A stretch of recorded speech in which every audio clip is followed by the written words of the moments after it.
Supplement. মাঝে মধ্যে লোকেরা আমাকে বিভিন্ন সাপ্লিমেন্ট সম্বন্ধে জিজ্ঞাসা করে।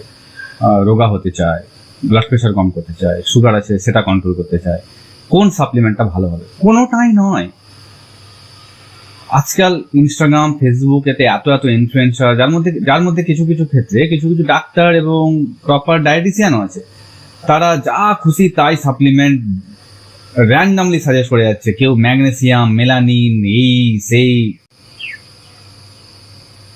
হরিবল। সাপ্লিমেন্টের ভূমিকা খুব খুব খুব কম। বেস্ট থিং ইজ কি আপনি আপনার জীবনশৈলীর ওপরে কাজ করুন। আপনি কি মোটামুটি 7 থেকে 8 ঘন্টা ঘুমোচ্ছেন কিনা, আপনার মোটামুটি 7, 8, 10,000 স্টেপ দিনে হাঁটা হচ্ছে কিনা, আপনি মোটামুটি কম বেশি ব্যায়াম করছেন কিনা, আপনার যে সামগ্রিক যে ডায়েট, সেই ডায়েটটা কেমন, এইগুলো আপনি ঠিক করুন আগে।